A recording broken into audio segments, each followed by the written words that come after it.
Ayan mga boss, welcome back at may bagong topic tayo ngayon. Bale, nakakuha lang naman ako ng ideya tungkol dito sa topic natin ay sa mga kapwa din natin vlogger. Kadalasan kasi, naitatanong din to sa akin kaya lang hindi ko nagagawa ng video. At nagbibenta po ako ng microphone, laging request sa akin ng nalagyan daw ng anti-feedback. Yung anti-feedback na sinasabi ay lalagyan sa, kung hindi doon mismo sa pinaghihinangan sa voice coil, itong 104, ayan o, yan, ayun, nahulog, 104 na capacitor, kulay green din, pwede naman sana pula, kaya lang baka may mga matatalino sabihin ni kulay pulang nilagay mo karamihan ang ginagawa kulay kulay green. So ayan, pag-usapan natin mga boss yung tungkol sa feedback. Kasi sila nagdidemo din ng pag-feedback, tinatapat sa woofer. Saan ba talaga nagmumula ang feedback? Sa woofer ba? Sa mid-range o saka sa tweeter? Yang na yan ay may connection yan dito. Ayan, ito yung pinaka-connection niya. Ito yung mga positive niya. Ayan, nagdikit-dikit na. So, yan yung mga positive niya mga boss. So, ito yung 3.3 microfarad na capacitor, yan, papunta yan dito sa tweeter. Ito namang yan kulay yellow. 10 microfarad yung capacitor na kinabit natin diyan, ayan oh. Ayan. So, kita ba? Ayan, 10 UF, ayan. Yan, 10 UF para naman sa mid-range. Tapos yung positive ng woofer, yan, diretso na yan dito sa hindi na dumaan ang capacitor. Tapos ito yung pinaka common ground nila. Ngayon, gumagana na yan, nakakabit yan dito sa amplifier na yan. Kaya pag binulyom ko to, yan, gumagala, walang box yung natin.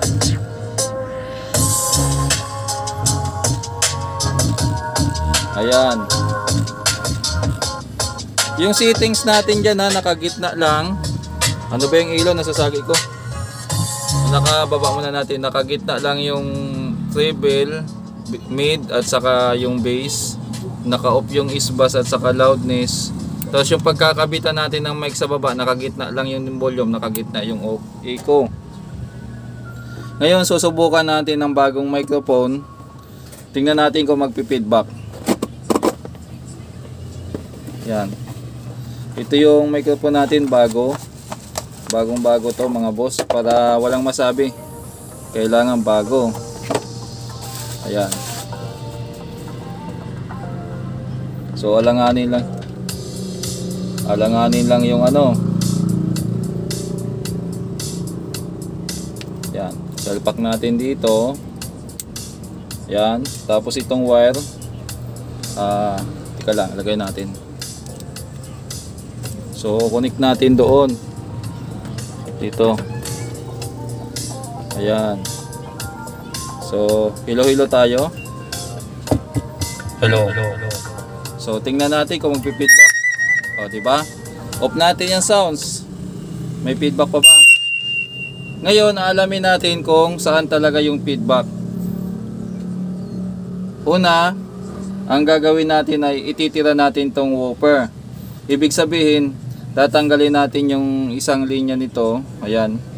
Isang linya, mid-range at saka tweeter, tanggalin natin pareho. Titira natin yung woofer kung magpi-feedback din siya sa woofer. Ayan. Ayan. So natanggal na natin, ibig sabihin pag pinatugtog mo yan, ito na lang ang gumagana, wala na yon. Kasi pag nakakabit yung mid-range, ayan o.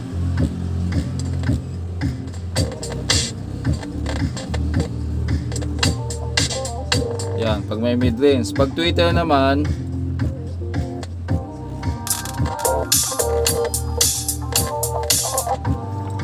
so ayan. Ngayon tingnan natin kung magpi-feedback. Walang gaano. Kahit itapat mo sa kanya, walang feedback. Meron konti lang. Yan. Kailangan mo pang ilapit. Try nating i-off yung volume. Halos wala. Kailangan mo pang itapat. Ibig sabihin, may feedback pa rin siya dito sa woofer, pero kailangan itapat. Ngayon, anong susunod natin na gagawin?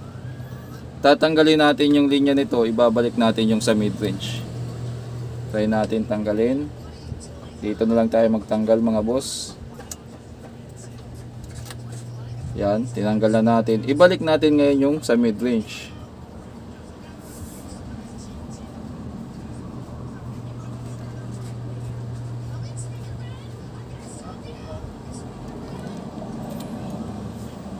Patugtugin natin ngayon muna.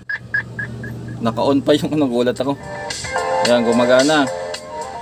Ngayon, tingnan natin, magpi-feedback ba yung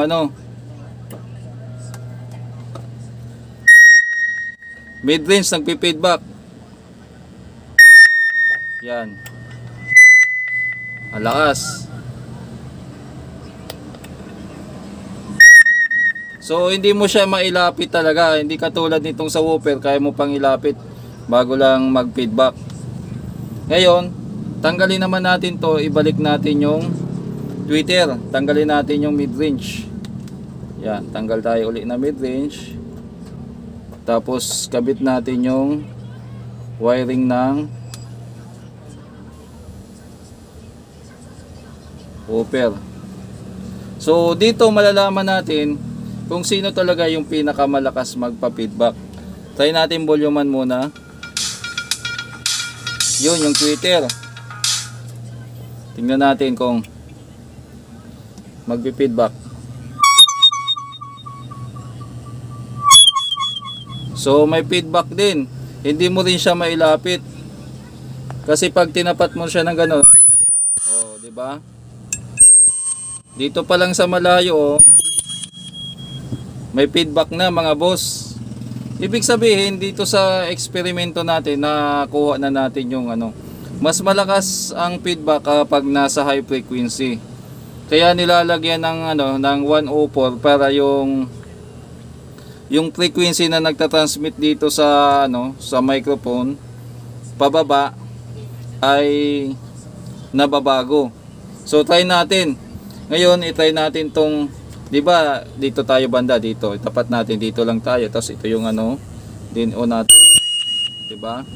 Tingnan natin ngayon kung maglalagay tayo ng 104 kung matatanggal niya yung feedback. So dito muna tayo magtatap na lang sa sa pinaka tawag dito, sa pinaka pero patayin muna natin yung amplifier para safe tayo mag tingnan natin dito, tanggalin natin.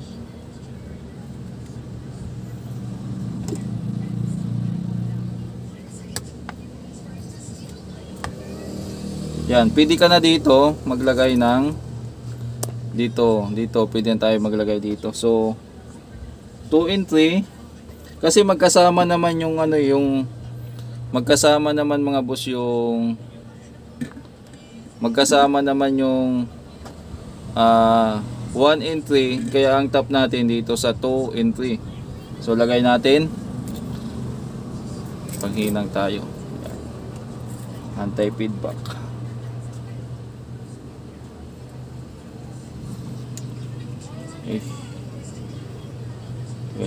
Itong 104 walang polarity yan mga boss kahit baliktaran pwede.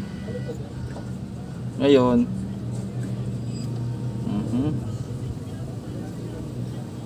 masabi huli na tayo sa bidyong ganito ginawa na to ng mga sikat dati.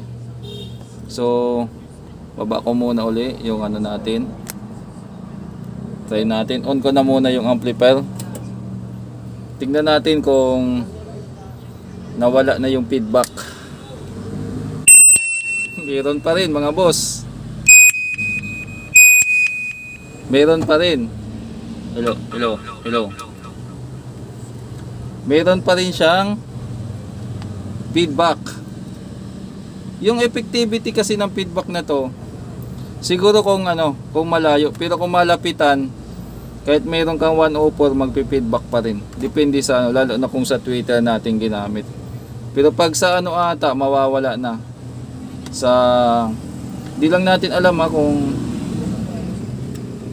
dito sa mid-range kung mawawala na yung feedback. Ihina nga natin dito ang mid-range. Ihina nga natin.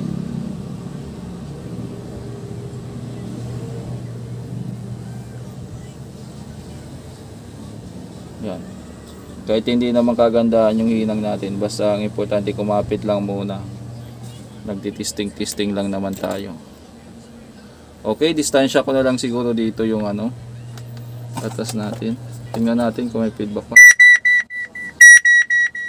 Meron pa rin. So ayan o, kinagkabit tayo ng 104. 104. Ang nilagyan natin ay number 2 at saka number 3. Yan, kasi magkasama naman yung number 3 at saka number 1. So meron pa rin siyang feedback. Meron. Bakit kaya? Bakit kaya mga boss? Try kaya natin palitan ng ibang 104. Baka itong kinabit natin na 104 ay sira na. Yan. O distansya natin. Meron pa rin, di ba? Ano? Meron pa rin. Kuha lang ako ng bagong 104. Pero yung 104 ko kasi na bago, iba na ang kulay.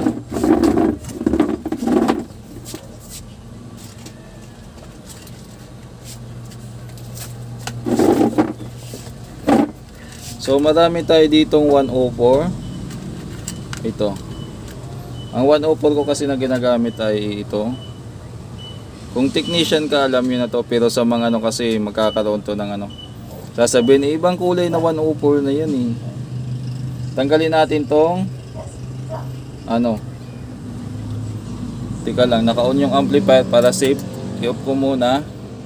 Tanggalin natin tong 104 na to. Bakit may feedback pa rin? Nagpalit na tayo ng 104. Try natin tong isang 104 na ano. Baka sira na yung kinabit natin. Kulay green naman yun. Walang polarity po ito ha. Kahit baliktaran. Okay. So ayan. Unatin yung amplifier. Tingnan nga natin.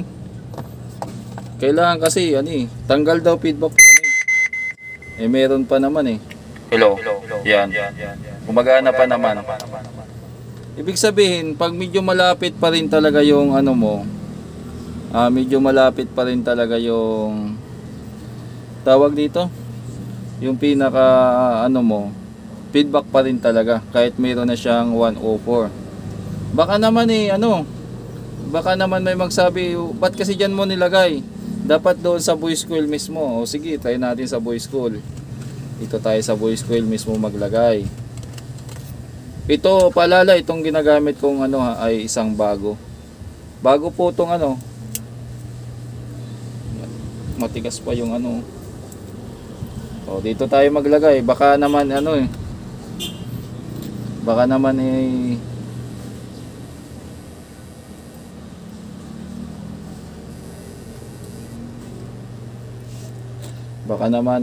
o dito tayo maglagay kunyari, ayan.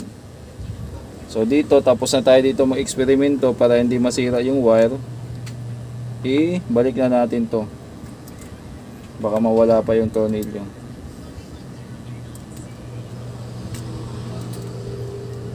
Ito kasi yung pinakasimpleng diskarte para para matanggal ang feedback ng microphone. So parehas lang siya nito tinisting natin, parehas lang. Itong bago nang ikakabit natin. Siguro naman walang magrereklamo. Ayan. Tanggal pa yung natanggal.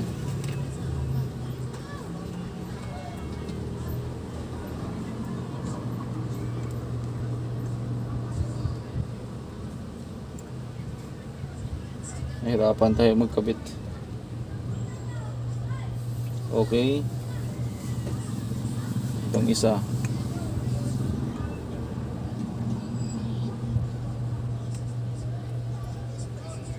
Okay, tupi lang natin para maisara pa rin natin. Then on ko na uli yung amplifier. Try muna natin kung gagana. Hello. Meron pa rin, dito na ha, mga malayo na to ha. Yun, pag ganyan wala na. Pero kung i-ano mo, Hello. meron pa rin. Meron pa rin siyang feedback. In-off ko kaya walang feedback yan. So naka-off na, wala na. Off ko muna. Baka naman hindi dyan, mali naman yung kabit natin.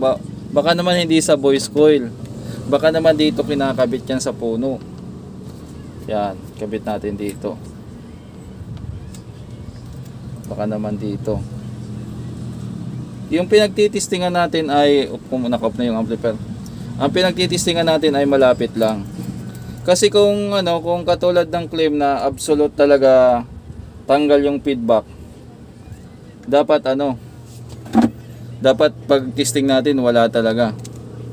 So ang pinagtitesting na lang natin ngayon ay mid-range na lang para hindi ganong masyado malakas yung tanggalin na natin dito yung yan. So lagay na muna natin to. Ihinan ko na muna tong mga boss.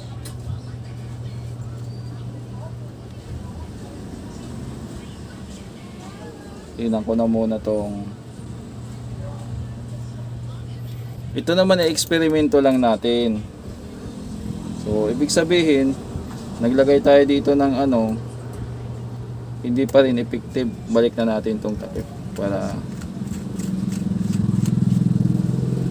So dito tayo maglalagay ngayon ng anti-feedback na capacitor dito. Yan. Dito naman targetin natin.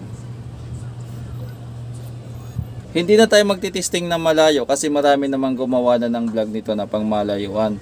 At alam ko napanood nyo na yung marami dito nagba-vlog. Dito pa nga tinitesting sa sa woofer. Mamaya testing natin sa woofer kung na-cancel niya talaga. Kahit pa paano na-cancel niya yung woofer. Hindi na makadagdag sa pa. Okay.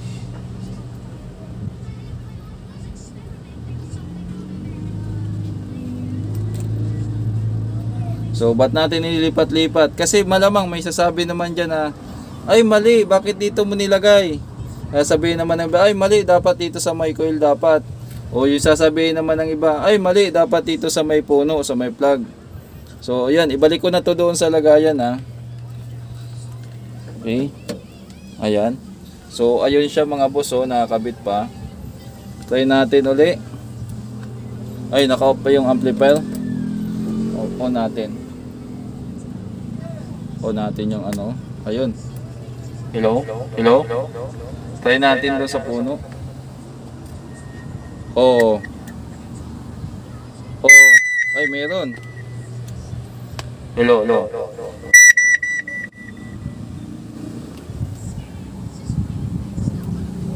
May improvement siya mga boss. May improvement siya. Nung doon tayo sa puno nagkabit, doon tayo mismo sa puno nagkabit ng doon mismo sa may PL, hindi na siya gaano ma-feedback o tingnan nyo dito.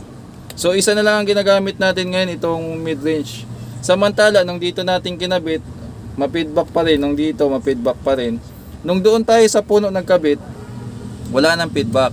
Ayan halos wala na. Hello. Pila na lang siguro kung ilapit ko talaga yan. Pero dito banda wala na.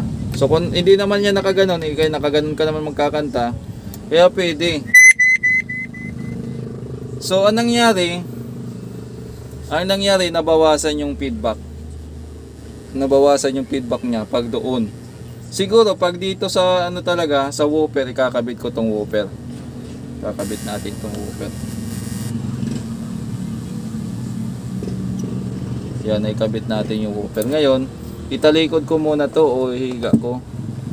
So, try natin dito. Hello. Try natin.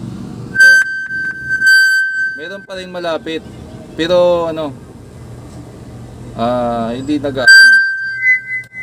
Tika lang, para sigurado tanggalin natin tong ano, baka nandadamay lang. Tanggalin natin yung metrisa sa Twitter. Okay.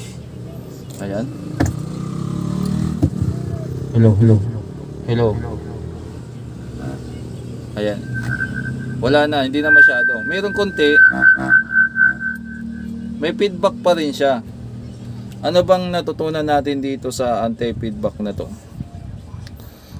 Mababawasan ng konti yung feedback. Pero kung malapit pa rin talaga yung speaker nyo mga boss, magkaka-feedback pa rin talaga yan. Pag malapit. Mababawasan siguro in the sense na ano, pag hindi talaga ito kasi ang ano hindi naman to totally omnidirectional na voice coil. Kaya kung mapapansin mo pag ganon, hindi siya ma-feedback. 'Di ba? Pag ganon siya. Pero pag ginanon mo, yan, ibang usapan na. Pero pag ginanon mo konti lang, oh. Pero pag ginanon mo, yan. So andito talaga yung center talaga ng pick up niya. Andito kasi nakaganon yan eh. Nakahiga yan. Ano bang natutunan natin dito? So alam naman ng karamihan na yung mga 104 pag nilagay mo mababawasan yung feedback. Bakit? Kasi yung frequency signal tawag dito ano ba? Yung signal frequency kasi na dumadaan dito pagdating dun sa ano sa may 104 sinasara mo, kinokontrol mo yung frequency. May paliwanag diyan kung may oscilloscope lang sana tayo, mas madali sana ng ano. Ang mapapansin nyo lang pag mayroon na kayong nakakabit na ganitong 104, medyo yung ano nyo, medyo lumalim na yung boses, hindi na ganoon ka ano. Pero kung ang boses nyo naman ay matinis masyado, halos hindi halata. Pero sa mga ano, sa mga mababa talaga ang boses o nasa low frequency yung timbre ng boses, mahalata talaga yan. Pero depende na lang yan, kung hindi nyo naman pansin, pwede na. Ang kaibahan lang talaga pag ano, pag malayuan siguro, malaki yung ano, diferensya na ano, sa anti-feedback. Para sa akin pwede naman siguro. Pwede naman. Pero ang pinaka the best spot na maglagay ka niyan, hindi dito, doon. Sinubukan natin doon sa puno mismo, meron talagang pagbabago. Siguro maganda diyan pag gagawa tayo. Tanggalin ko muna dito. Pwede kasi ito maglagay ka ng 104. Pwede ka dito maglagay ng 104 o kaya 224. Maganda diyan kasi kung halimbawa para malagyan siya ng switch dito.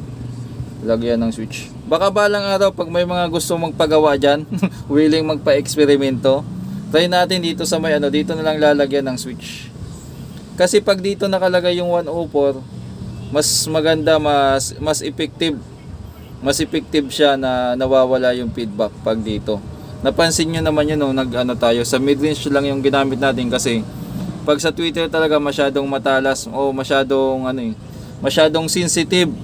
Yung sensitivity ng feedback niya from low frequency to mid frequency to high frequency, mas malala sa Twitter. At mga boss, mas malala pa ang feedback ang ginagamit yung mga Twitter, mga horn. Kung ayaw nyo maniwala, wala na kasi akong horn dito, mas malala po. Subukan nyo pag naka-horn Twitter kayo, mas malala. Ang mga light lang ang feedback kung mga ganitong cone type at saka yung mga metal dome. Sa horn talaga nasubukan ko yan, mas malala ang feedback dyan. So nakatulong talaga, may pagbabago kang maririnig. Kahit sa boses din may pagbabago din. So mangyari dyan siguro pinaka-remedyo, lagyan dito ng switch. Pwede mong i-on yung feedback, anti-feedback, pwede mong i-off. O isa pang switch, o yung parang para pwede mong adjustan kung 224 o depende sa frequency na na ikakabit mo. So yun lang mga boss ang ating eksperimento na anti-feedback. Yan. Natin.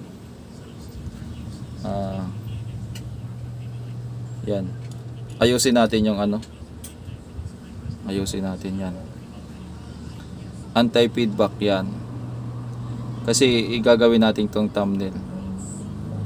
Aha. Yan. Okay, okay na yan. Anti-feedback. Yan. So, alam nyo na kung saan ang pinakamagandang ano. Baka may magpagawa ng microphone gusto mag-eksperimento ng ano. Lagyan natin ng isang 104 at saka isang 224. Ano yan siguro, may center off lang yung switch. Baka balang araw sa akin siguro gawan ko siguro sa akin. Try ko siguro. Hanap ako ng pinakamaliit na ano na switch na pwede ilagay. Try ko sa akin siguro sa bago natin ano. So ayan mga boss. Tapos na tayo dito sa eksperimento natin at bagong-bagong microphone yung pinag-eksperimentohan natin. Malaman lang talaga yung mga nagtatanong, effective ba yung anti-feedback? Oo, in the sense na nababawasan naman talaga siya, pero hindi talaga siya totally makakancel out mo. Hindi mo talaga mabubura yung feedback, hindi mo talaga mawawala. Andun pa rin yun, pero some certain distance siguro cancel out na. Pero kung ang bahay nyo talaga ay sobrang liit at saka lalaki pa ng speaker na gamit nyo o yung mga Twitter nyo, talagang ma-feedback yan. Lalo na pala mga boss, sa mga bullet Twitter, ang lalakas din ang feedback niyan. Sa ano, depende rin sa ano, nakadepende rin sa Twitter at saka sa anong ginagamit, kinakabit. Ito hindi ganong ma-feedback. Na taon lang na kanina kasi siyempre halos silang dangka lang yung distansya niya sa microphone. Pero kung medyo malayo yan, hindi ni halata. Horn lang talaga at saka bullet. Mahaba na siguro yung vlog natin para sa anti-feedback. Sana hindi kayo na boring at sana nakatulong to. Maraming salamat mga boss. God bless po sa ating lahat.